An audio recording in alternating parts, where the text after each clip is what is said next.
క్రీస్తునందు ప్రియులారా, మీకు శుభములు వందనములు తెలియజేస్తున్నాను. అనుదిన ధ్యానమునకు స్వాగతం. నెహెమ్యా గ్రంథము 9వ అధ్యాయం ఈ దినం మనం ధ్యానిస్తున్నాం.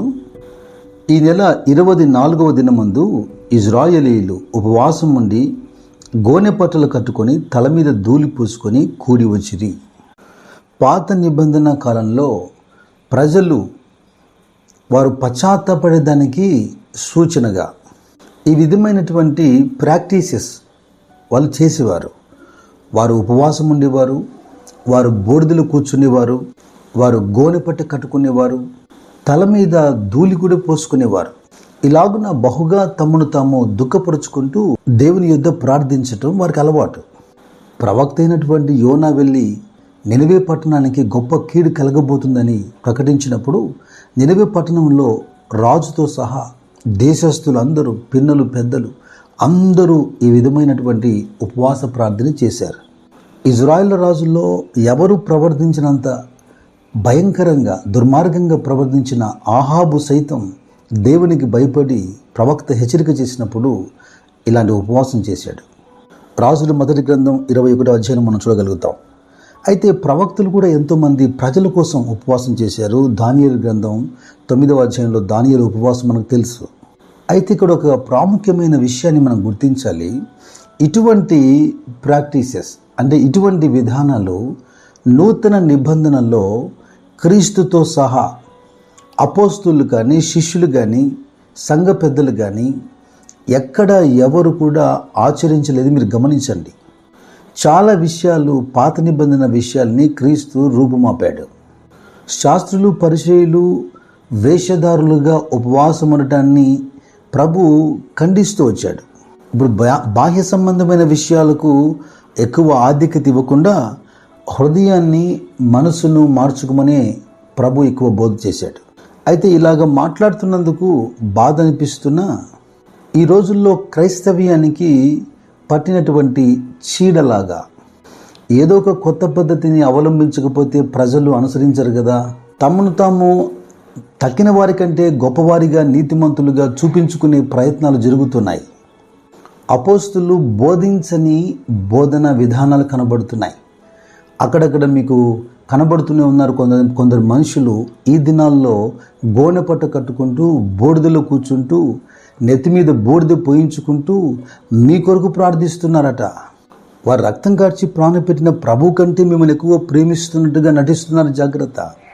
అపోస్తలుడైన పౌలు గలతీ సంఘంతో మాట్లాడుతున్నప్పుడు 1వ అధ్యాయంలో అన్నాడు, మేము ప్రకటించని, మేము బోధించని ఈ భిన్నమైన సువార్త పరలోకం నుండి దేవదూత తెచ్చిన కూడా అతడు శాపగ్రస్తుడు అవుతాడని. ఇప్పుడు సంఘమునకు పునాది, పరిచర్యకు మాదిరి కేవలం అపోస్తలుల బోధ మాత్రమే. అయితే కొందరు మనుషులు కల్పించిన పద్ధతులు దైవోపదేశములని అనుకుని మోసగించబడుతున్నారు. ప్రభు అంటున్నాడు, మీరు నియమించినటువంటి ఈ ఆచార సాంప్రదాయాల ద్వారా దేవుని వాక్యాన్ని నిరర్థకం చేసే ప్రయత్నం చేస్తున్నారు. వీధుల్లో స్టేజీలు కట్టి నటించకండి. ప్రార్థనా గదుల్లో హృదయాన్ని బద్దలు చేసుకొని, వస్త్రము కాక హృదయాన్ని చింపుకొని ప్రార్థించండి. రహస్యమందు చూస్తున్న మీ తండ్రి మీకు ప్రతిఫలం ఇస్తాడు. ఇక నెహెమ్యా గ్రంథం 9వ అధ్యాయంలో 2వ వచనం మీరు చూస్తే, ఇజ్రాయేలీయులు అన్ని జనుల అందరిలో నుండి ప్రత్యేకింపబడిన వారే నిలవబడి తమ పాపములు ఒప్పుకుంటూ మనకు కనబడుతున్నారు. అటు యెజ్రా గ్రంథం 10వ అధ్యాయంలోనూ, నెహెమ్యా గ్రంథం 13వ అధ్యాయం 3వ వచనం, 13వ అధ్యాయం 30వ వచనంలోనూ ప్రజలు అన్ని జనాంగాన్ని వివాహం చేసుకొని ఆ స్త్రీల ఎంట పరిగెత్తి మిశ్రిత జనమైపోయి దైవోగ్రతకు లోనై ఉన్నారు కదా. ఎప్పుడైతే గ్రంథాన్ని వీరికి చదివి చక్కగా వివరించారో, స్పష్టంగా బోధించారో, పశ్చాత్తాపం కలిగి అన్య జనాంగము నుండి తమను తాము వేరుపరుచుకుంటున్నారు, పరిశుద్ధపరుచుకుంటున్నారు. కొరింథీ సంఘంతో పౌలు మాట్లాడుతున్నప్పుడు చాలా స్పష్టంగా చెప్పాడు. 6వ అధ్యాయంలో 14 నుండి అధ్యాయం చివరి వరకు, మీరు అవిశ్వాసులతో జోడుగా ఉండకూడి, నీతికి దుర్నీతికి ఏమి సాంగత్యము, వెలుగుకు చీకటితో ఏమి పొత్తు, క్రీస్తునకు బెలియాలతో ఏమి సంబంధము, అవిశ్వాసికి విశ్వాసికి పాలెక్కడిది, దేవుని ఆలయమునకు విగ్రహములతో ఏమి పొందిక, మనము జీవము గల దేవుని ఆలయమై ఉన్నాము, అందుకు దేవుడు ఇలాగ సెలవిస్తున్నాడు. జాగ్రత్తగా వినండి. నేను వారిలో నివసించి సంచరింతును, నేను వారి దేవుని యందును, వారు నా ప్రజల యందురు. కావున అంటున్నాడు. కావున దేర్ఫోర్ మీరేం చేయాలి? వారి మధ్య నుండి బయలు వెడలి ప్రత్యేకముగా ఉండుడి, అపవిత్రమైన దాన్ని ముట్టకూడని ప్రభు చెబుతున్నాడు. ఈ విధంగా నాయకులైనటువంటి ఎజ్రా, నెహమ్యాలు ప్రజల్లో గొప్ప ఆధ్యాత్మికమైనటువంటి ఉద్యమాన్ని తీసుకొచ్చారు. చూడండి, ఒకవైపున ఉపవాసం ఉంటూ దుఃఖముతో పశ్చాత్తాపముతో ప్రార్థిస్తున్నారు, అన్య జనాంగము నుండి తమను తాము వేరుపరుచుకుంటున్నారు. మూడవదిగా పాపములు ఒప్పుకుంటున్నారు. ఎంత ఆశ్చర్యమో, అంటే ఎంత లోతుగా ఒప్పుకోలు జరుగుతుందో మీరు చూడండి. 3వ వచనంలో, మరియు వారు ఒక జాము సేపు తామున్న చోటున నిలవబడి తమ దేవుడిని యెహోవా ధర్మశాస్త్ర గ్రంథమును చదువుచూ వచ్చిరి. ఒక జాము సేపు తమ పాపములు ఒప్పుకొనుచున్నారంట. 1/4 day reading the law of the lord, another 1/4 day confessing since. క్రమంగా బైబిల్ ఒక అధ్యాయం చదువుతున్నారా? మోకరించి కనీసం ఒక 15 నిమిషాలు ప్రార్థిస్తున్నారా? ఇక మనం ధ్యానిస్తున్న ఈ వచనాల తర్వాత అధ్యాయం చివరి వరకు పితరుల చరిత్ర అంతా ఎత్తి చూపుతూ పాపములు ఒప్పుకుంటూ ప్రార్థన చేస్తున్నారు.